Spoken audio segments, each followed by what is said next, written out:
do another photography haul video. Let's go. All right.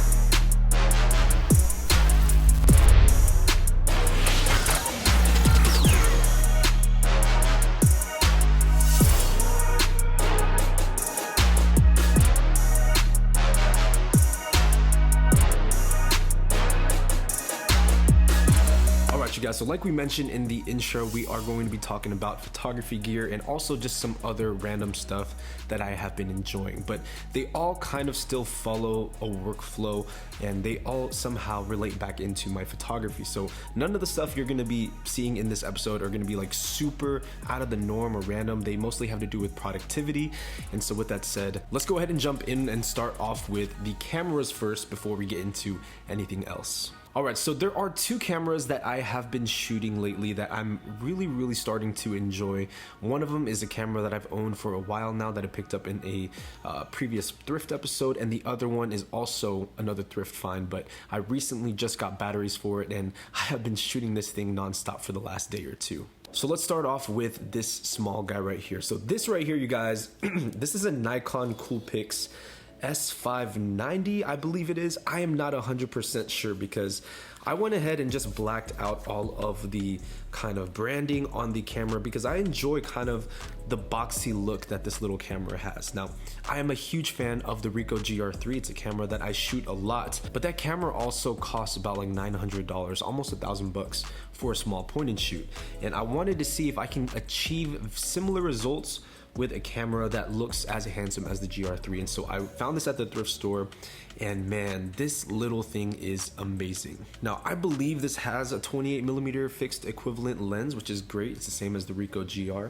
But you know, the lens does kind of protrude out ever so slightly, but covering up all that branding, it looks just like a basic black box. And I made a video with the $10 sleeper camera. I'm sure you guys have seen that one with the Canon SD900, I believe it is. And I love that camera as well. So finding one very similar, but just the Nikon variant, has been actually really fun to use and enjoy. So that is the first little camera that we are talking about today, the Nikon Coolpix, I believe S590, correct me if I'm wrong. An absolute stellar small point and shoot digital camera right here. Love it so much, man.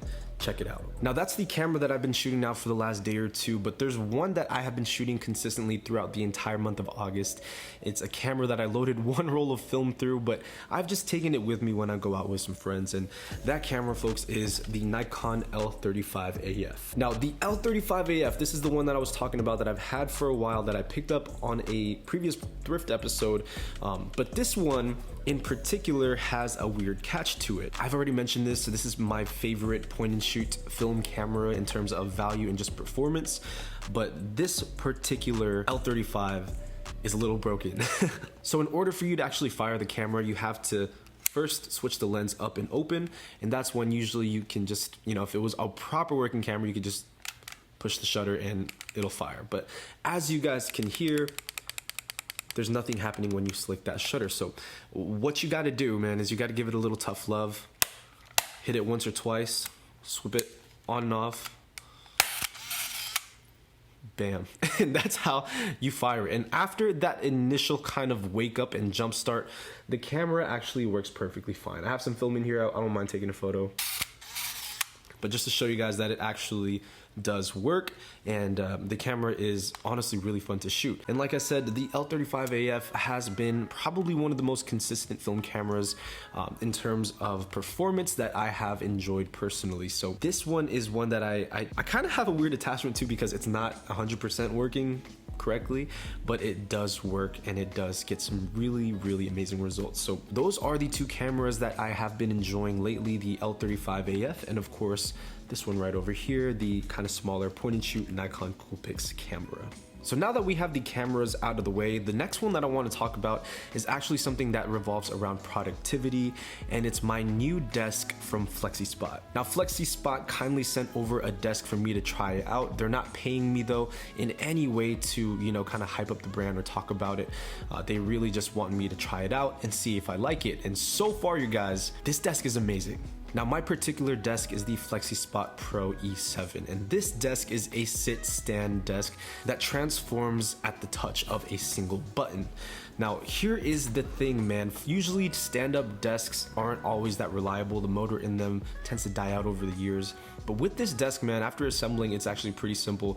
It's proven to me that it can hold all of the stuff on my desk on top of just my arms. The difference it makes from being able to just sit down, edit, and then if you want to kind of stand up, because I am editing for hours on end, is just immaculate. It's incredible the amount of benefits that I see with just staying focused, because I can actually stand up and move around a little bit. You can raise up the desk and you can lower the desk, and there's also a memory preset button that allows you to pretty much set it to any particular height, and it will automatically adjust to that single height anytime you press that button. Now, the top that I have for this is the beautiful maple top. I absolutely love it. And as for the legs, I went ahead and opted for the white legs under, so it still kind of matches the IKEA Alex drawers. For any creative photographer, videographer, anybody out there who works from home or just has an office setup, I highly recommend FlexiSpot, not just because they sent me the desk, but even if they didn't and I purchased this on my own, I would absolutely recommend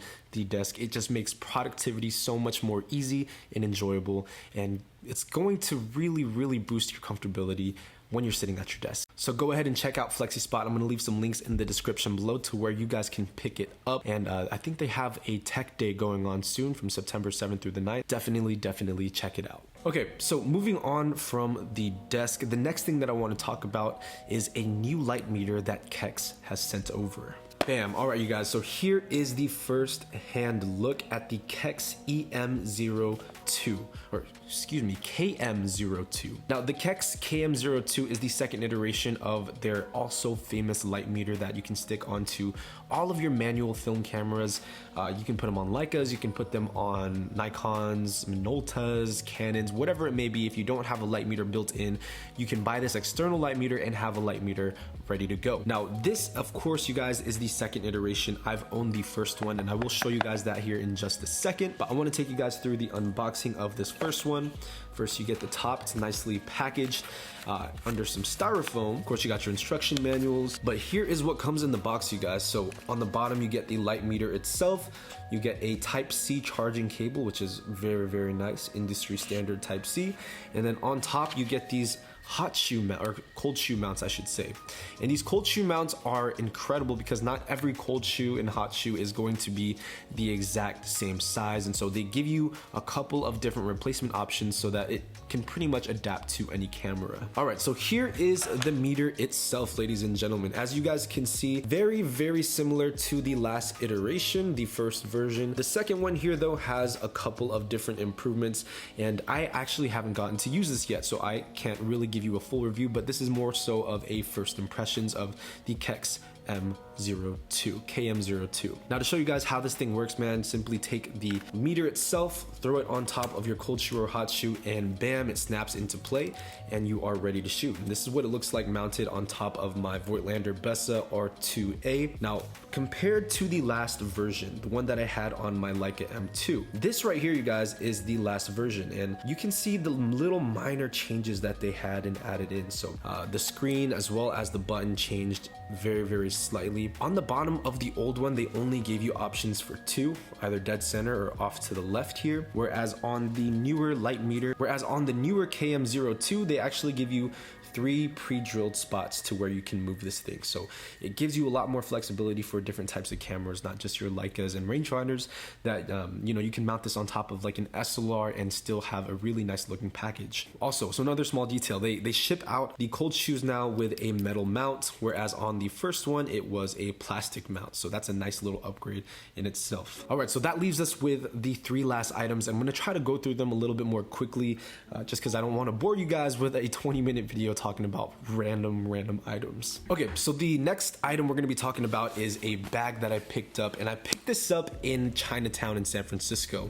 Now, when you're walking around Chinatown in San Francisco, there are a ton of just random shops, and you can go in there and find some really fun and cool stuff.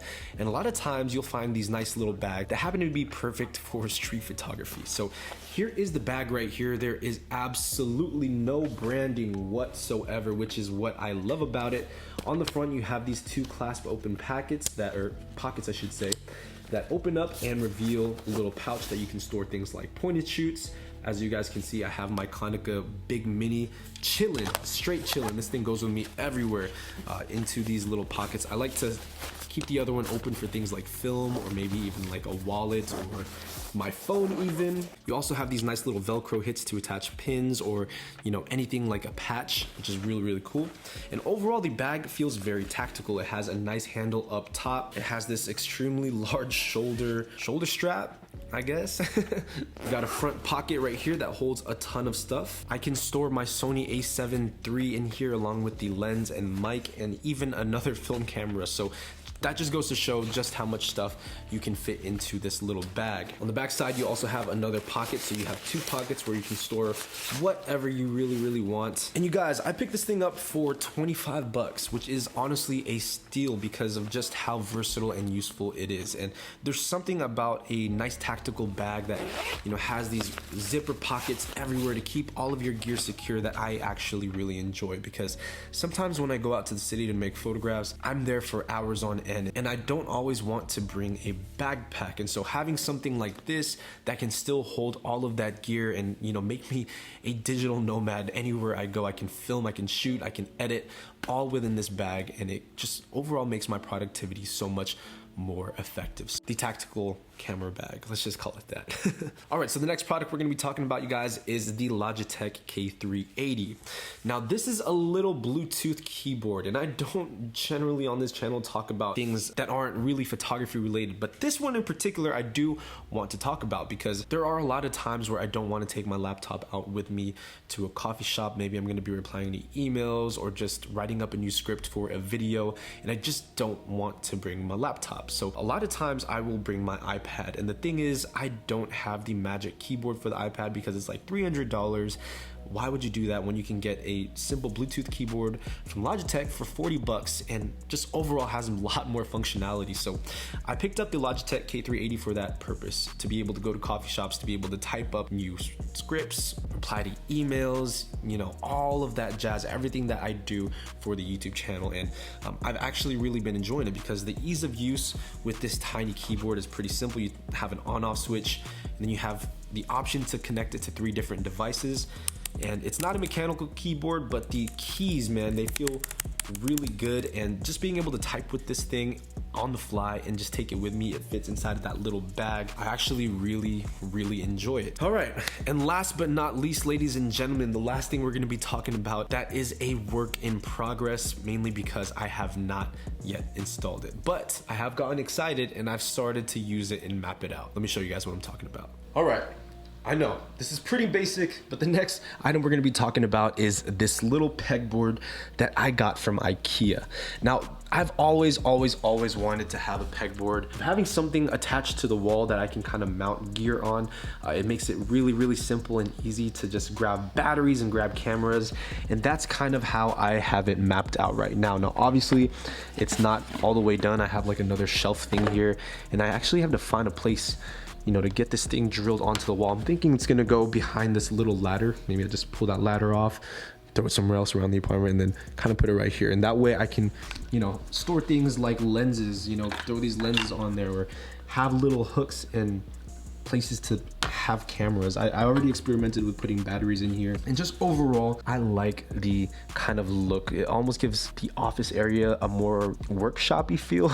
Instead of it being like workshop tools, we are going to be displaying my photography tools, and for it to be readily available in front of me, I think it'll be amazing. So that is the last little piece of gear that I have been enjoying this month. But yeah, you guys, that is going to wrap it up for this episode. I hope you all enjoyed it, man.